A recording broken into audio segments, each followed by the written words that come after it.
What's going on, everybody? This is Dave from This Is Pop Punk Promotions. I'm here with Deadheat from Sunshine Coast, Queensland, in Australia. How's it going, guys? Yeah, Good, man. really good, mate. Really good. Really appreciate you guys coming on. Let's dive right into it. So, when and how did you guys form?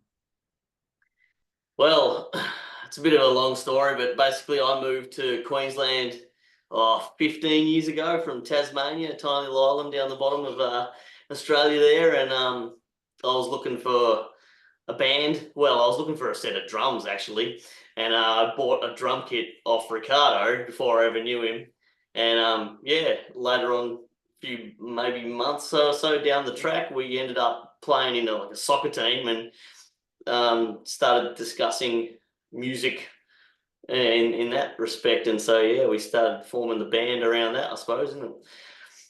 Yeah, essentially we Adam had a few demos sort of like recorded and brought that in, and we I played in a few bands previously, and we had knew from mutual friends another bass player, another guitarist, and yeah, basically that's how Dead Heat was formed, like 11 years ago now. So yeah, Yeah, how time it flies. does fly when you're having fun. Yeah. That's my mentality as well. Yeah, man. Right Very on. good. So, you Yeah. guys just dropped a, new album. It's Not a Phase Mom in June. How's the response been to it? Yeah, it's been good. It's we sort of had two singles of it out for a while, so it was kind of only three new songs, but I don't know, it's a refresher, and yeah, it's just been fun. It really enjoyed getting it all done, and I don't know, sharing it around, and we're starting to play some shows. We've played the songs live for a little while now, so it's finally cool to have it drop and get it out to everyone. And yeah, it's been a good response so far. Hey. Yeah, I think so. I think this iteration, because we had a bit of a hiatus between sort of 2014 and 2020, like end of 22, beginning of 23, and we've started into it, and we've tried to take a bit more still DIY, pretty like heavily DIY, but the recording process and the mixing and mastering and stuff gets done overseas. So it's yeah, and in that way we're taking a product that was probably not as polished in the previous iteration of Dead Heat to a level that we are now really proud of what we're releasing, and we're getting the feedback. We're getting play on like Triple J is our, you probably know about it. They it's like our national radio station. We just got played on it, which is the first time ever for us. So that was really cool. We get played on the like local community radio a little bit for Triple Z, but that was awesome to get that sort of recognition from someone that's reviewing bands all over the country and all over the world. So that was awesome. So yeah. Yeah. Right on. Not That's awesome. much to add to that. Yeah. Yeah, you pretty much nailed it. Yeah. So, who do you guys record it with, and how's the process? Well, yeah, we sort of record our sort of stuff at home, really. I sort of record it. Ricardo's got drums here, so we use some plugins and record through his electric drums into his system here, and then usually take them back to my place, and yeah, guitars, bass, vocals, and then Brad, who lives about an hour away, he'll record his guitar on his and send it through, and we kind of mix it all up on there, and then we send it over to the UK. Guy called Daily George, he mixed it up for us. We found him online and was recommended to us from one of our friends, and yeah, he's great. It's sort of can be a bit time consuming, I guess, going back and forward across the world trying to do it, but he's a wizard, and he's great, and we're really happy with what he can do with our stuff. So yeah, it's been good. And I suppose that's the difference between this time and I'll keep bouncing backwards between the two sort of the sort of time eras. We were younger back then, weren't like kids coming out of high school, but we were definitely naive in the way that we were recording. And this time we've polished things up a bit, and I think it's easier to do things at home as well and to get it to a professional level. Whereas before you'd like lug all your gear to the studio and not have much money to spend, and that's what you would get, would be essentially demos that you probably could have just put a mic into your jam studio, so a jam room. So we are just really really happy with the quality of the stuff that we are producing now. So yeah. Yeah, it's exciting moving forward. It's nice to be able to just record some stuff and lay it down on a computer and you have it there. It's so easy these days to have it all sort of done pretty quick, and yeah, it's good. Makes it exciting to write music and, you know, put stuff out there, I guess. That's what I'm talking about. Right Yeah, on. man. So you guys are from the Sunshine Coast in Queensland, Australia. How's the pop punk scene there? Do you guys have a favorite local band, a favorite venue? Well, it's not huge here, but there's a little bit going around, I guess. Yeah, we've got a venue that we play in Maroochydore, which is like the main city, called Soul Bar, and we played there a few times, and we really like that one. It's, you know, good sound, and just, I don't know, they're great to work with and all that sort of stuff. And so yeah, but yeah, I don't know. As far as what bands around, it's sort of, I don't know, that most of them are from Brisbane areas and all that sort of stuff. There's no sort of real, like, we've got friends in a band called Fake News, and they sort of we sort of started playing shows, I guess, alongside them when we sort of started playing last year. So I don't know, they're sort of favourites, I guess, if you could call them that, but just good mates of ours. So yeah, for me personally, but there's a few of them around that, yeah, I don't know about you, but Yeah, I suppose Fake News are probably our best sort of friends on the road and stuff at the moment. There's a few others kicking around, but it's the scene after COVID has been sort of decimated. So it's like we're organizing a show in August, which we're going to headline at Soul Bar, which will be announced later on, probably end of getting close to the end of this month. But to get bands to play on that is like pulling hen's teeth. We must have asked 20 bands, yeah, and they just, you know, just because this isn't people's livelihood anymore. It's like everyone's got their 9 to 5s, and this is their creative outlet, and everyone's the same because there's no money. There's not record deals being thrown around in the punk scene. There's not, you know, there's no money. That record labels aren't handing out 10 grand and saying, go record a label, then we'll put you on a tour. You know, you're not going to make it in the scene. Like, you're not going to make money in the scene. So people, it is that second base sort of thing. Like, it's not, you know, everyone's got to make their money first and then they can have fun. So yeah, it is difficult, and we're just trying to keep young. We've been around the scene. We've watched all the bands. We've seen all the international acts come through. We've seen all the local acts come through, and we just want to be on that stage as much as possible for as long as we can. And we are loving every minute of this sort of reboot of Deadheat. And yeah, it's been amazing so far. It's not a phase. It's not a phase, Mum. 20 years later, we're still playing the same music as we were playing in teenage years, I suppose. But I know it's kind of fun, you know, still do it. And I love it. yeah. Like, that attitude is absolutely incredible, and more bands should have it. And you guys are going to be 100 years old and, you know, still doing the same thing. Yeah, man, 4 chords. I can't really play much more than that, but yeah. But it's good, you know. We love what we do, and that's the whole point, right? Why do it if you don't enjoy it? Absolutely. That's beautiful. So who would you say your biggest influences are?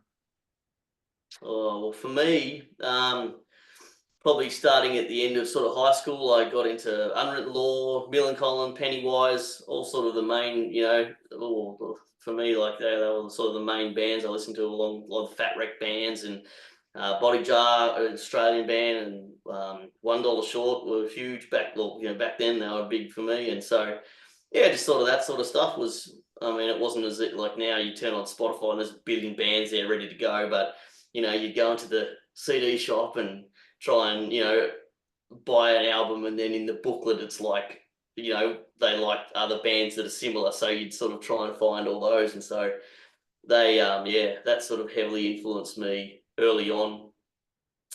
So yeah, probably those guys for me. Yeah, and you're doing most of the writing, so as the drummer, I don't have a lot of influence other than just laying down beats to whatever the guitar is. But personally, my influences were from back when I was younger, things like Funeral for a Friend. There's those sort of, like, even like tending to more the sort of like emo sort of hardcore sides, like Parkway Drive, massive for me growing up. Those sort of they're massive now, but when they were smaller back then. So Ghost Inside, like a lot of hardcore stuff is like really my sort of underlying influence. And then, but I loved all the pop punk, so I always saw like Newfound Glory and stuff when they were coming through. So, you know, all the big names, same as Adam, those sort of guys coming through. So, but yeah. Yeah, sure. So here's the $1 million question for you guys. If you could tour with one of them, who would it be? Oh, we've had this conversation many times, hey? It's a banger. I don't know. That's really tough. I've met people from other bands like before, you know, international ones too, and like you don't have like sometimes you just get a bad experience, and I'm like, oh, maybe it's not good to tour with them, but no, I don't know. I mean, any of those bands, I guess from when I grew up would be great. Sort of, oh, geez, I don't know. Any of those ones that I mentioned before would be great. That'd be awesome for me. It'd sort of come full circle to be watching them and playing the covers of their songs, and then to tour with them at the same, you know, all these years on would be pretty special. So I'd love to play with a band like Thrice, or a band like I don't know, those old, you know, a lot of the bands are making a comeback now, which feels very similar to what we've done. Obviously, we're a lot smaller, but like even bands like Thursday are coming back, and like, you know, getting such a good like getting such a good reception on the way back. And I'd love to be, because I know that all the elder emos that are sitting in that crowd, they would appreciate. Yeah, no, exactly. Like, you know, we're all the same. We're all just trying to stay young. We're just, you know, we went to the Thrice played Artists in the Ambulance 10-year, 20 year. yeah. Only guy that I know, there's, I don't know how many people in Princess Theatre, like 1,000 people in Princess Theatre. Only guy that crowd surfed over the top of the barrier was me. And I was like, what is this crowd doing? I was like, this is Artists in the Ambulance. This is Thrice. This is like where everything like started all those years ago. And it's just, but that's what I mean. Like, for bands, like, yeah, I would have loved to play with Thrice. I'd love to be on a big stage. Newfound Glory would be insane. Yeah, that was pretty fun. So just so much fun on stage. Like No Effects, obviously they've like closing up shop now, but like some like their Errorism was one of the biggest albums I enjoyed in high school. So yeah, I don't know. I just, yeah, there's so many big guys coming, like, and they're making comebacks as well, and you're just like, oh, hey, like Alkaline Trio and Dropkick are coming through in November, and we've put our hand up to try and support them in Brisbane. But I mean, to play alongside either of those bands would be insane. And we would just be like, oh, you know, I don't know, you're such a small band, but you've got to put your name out there to try and get there, and you just release stuff, try and stay relevant, and yeah, we'll see what we can do. So any of those bands would be absolutely incredible. Like, I would have been in the same boat as you. Like, if I was at that show and I would have been moshing or, you know, doing spin kicks or two-stepping, whatever, and I was the only one doing it, I would have been like, are these people like stupid or something? Like, come on. Like to me, that's ridiculous. I mean, that's how it was at the Plain White Tees and Story of the Year show. Like, for Plain White Tees, I mean, I get it, they're not the fastest band, but still, you can, you know, jam out to them a little bit. And for Hey There Delilah, like, barely anybody was singing. I'm like, are you ridiculous? Are you guys kidding me? Like, this song's a banger. It's been around for a while. Like, now, and yeah, it was Hey There Delilah they didn't really rock out to, and then the other song Hate, they jammed a little bit, but I'm just like, you people are nuts. And then Story of the Year, they opened up a little bit, but like, the turnout was good, but they opened up a little bit, but still could have been a little bit better. I'm just like, these people are just lame.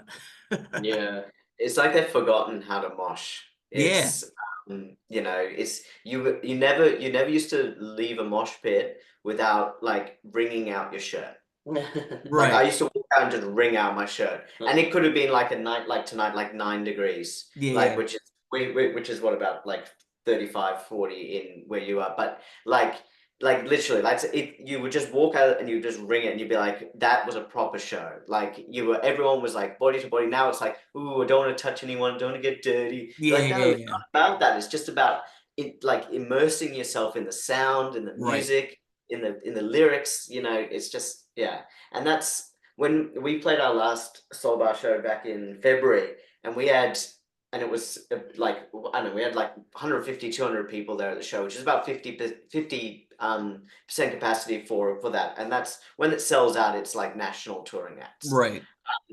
But like there was 30, 40 like guys jumping, and we were like, this is awesome. You know, you're getting involved, you're getting like into the music, and for us, if the crowd brings the energy, we can give that energy back as well. So I think it's super important. So yeah.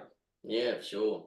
Yeah, story of the year about to come out here, I think, in a couple of months or something. So it'll be interesting August, to see, to see if people are moving around to them. I always love them because, you know, throwing their guitars around and doing flips and all that sort of stuff.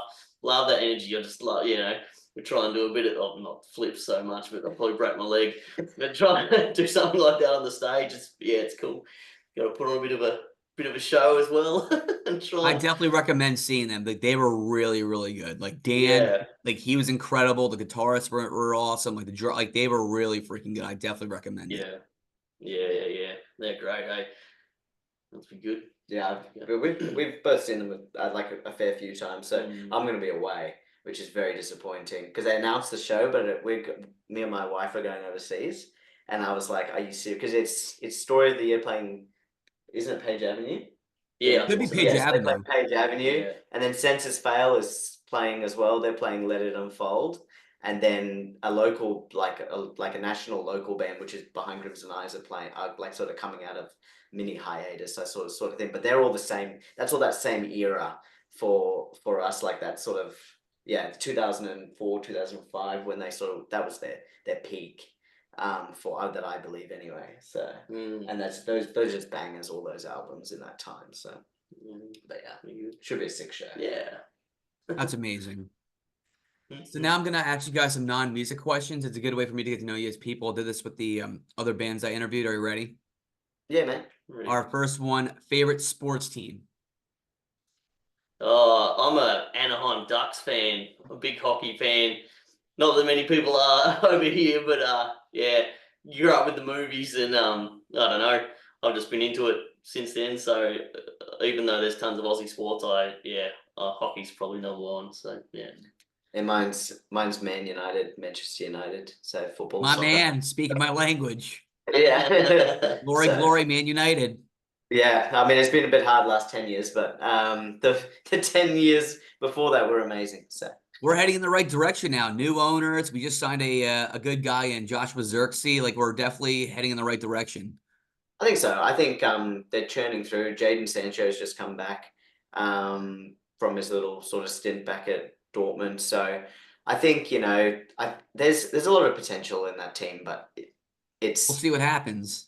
yeah, it's just, you know, Ten Hag was lucky to hold his job if they didn't win the FA. So I think, yeah, I don't know. I go into all seasons now, especially the last 5, 6 years, with no expectation. And just because the media just blows it up, oh, United's going to be top 2, blah, blah, blah. And you're just like, you know, let's just see how they play together. And let's see if they're looking at the cameras or they're actually looking at the ball on the ground. So I feel you on that one. What's your favorite dessert? Oh, jeez. You go first. Pavlova. So it's probably something that I don't know if you guys get it over there. Doesn't sound familiar, so it might be an Australian thing. Yeah, so it's meringue. So basically it's a meringue that they like a hard meringue, and then we basically put fruit on top of it, like mango, passion fruit, kiwi, all that sort of stuff on top. So it's a real like summer like, so your weather over there, it's spot on. A little bit of like vanilla ice cream, you're done. So yeah, I'll probably go with choc mint ice cream. Oh. Usually, I mean mint anything for me, but yeah, it usually hits the spot. As long as I have had me anti-dairy tablets beforehand, because it's just not worth it. Well, now I'm getting really freaking hungry. Like I really appreciate it. Yeah. So if you guys go back in time and talk to one world leader or person of influence, who would it be? Oh, geez. can we do something to them? Dead musicians count. Yeah, I was gonna say like if I could go back to like sort of 1930s and get Hitler and sort him out, but Because he was essentially a leader, but he was a leader on the wrong side, and if you could like alter history there, things could change. So that's one thing I would do. So I'd probably go for like a more like a sports person or something like that I was into. I don't know, ask them about how to deal with things that come their way with success or like big changes in life, I guess. That's more like a influential or person of influence, I guess. But I don't know, I'm not too big into the politics and all that sort of stuff. So I'd just be like, yeah, don't create a war. But yeah, no, probably yeah. Don't know, someone successful in their field or even music, and just how they've sort of navigated life through changes that have happened. I guess So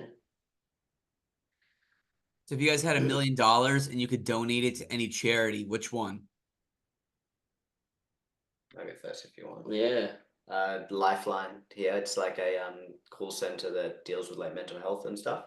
So I mean, it's probably the biggest epidemic in the world. So, and especially in Australia, like youths, like males between 16 and 24, it's like one of the highest things is male suicide. So yeah, definitely any of those like Beyond Blue, Lifeline, any of those charities that do a lot of work in that mental health space, I think is super important. So Yeah, I'll second that as well. I know that, like, the guys in the band, work a lot in those fields, like those sort of fields, and I know some of the music we write is kind of try and push the positive thing, and people being there for each other and that sort of thing in whatever situation it might be. So yeah, I'll just agree with you.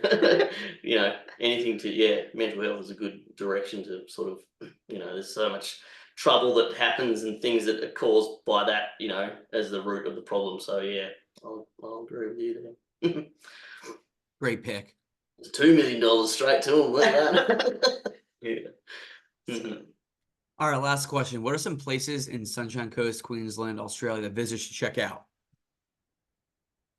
Well, the beach. Yeah. That's why most people move here. I reckon the beaches are just gorgeous, all the way along the coast, for, an hour north and an hour south. It's all pretty, pretty nice around. But you've also got a lot of mountains and hiking, and sort of doesn't have to be water. You can climb a mountain and, go to a lookout and have a nice view, or, just getting out into the wild, I suppose, and doing a bit of exercise. So it's pretty good.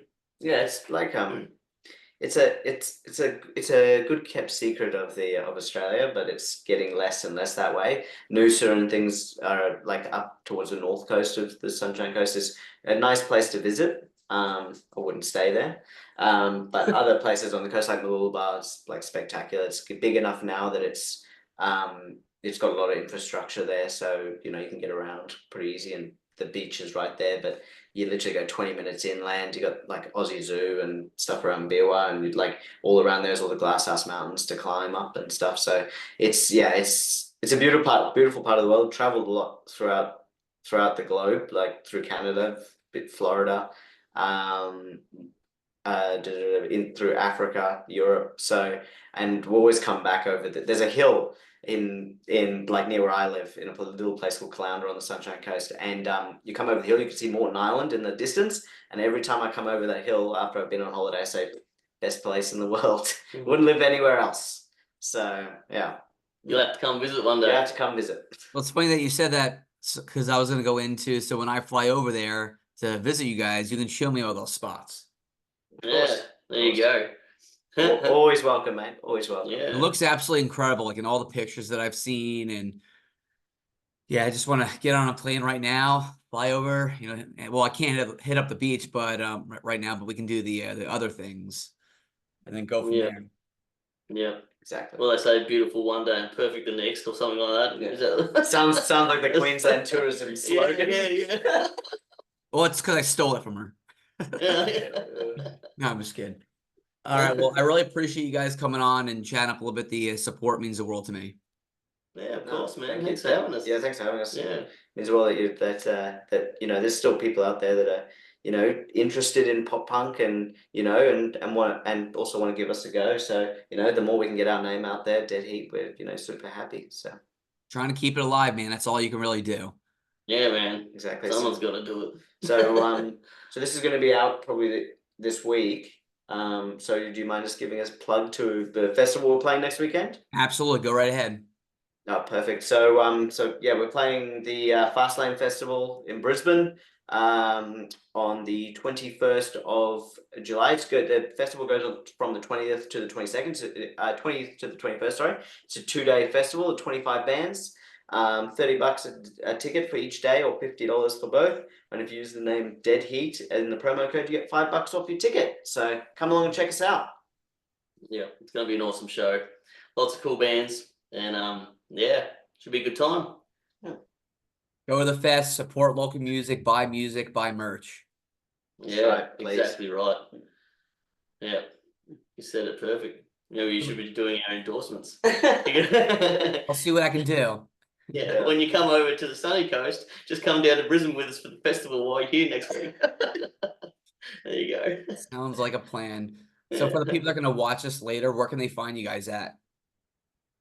So Deadheat Punk is the YouTube, which isn't, hugely, there isn't too much stuff on it, but yeah, Deadheat Punk is Instagram and Facebook too, I think, and we're on all the streamings, and that's that's pretty much us, I think. Yeah, even deadheatpunk.com as well. We just released we just put a website up, so it's a bit more professional, which has a link to our merch store as well, so you can get any t-shirts and stuff like that as well. So, yeah.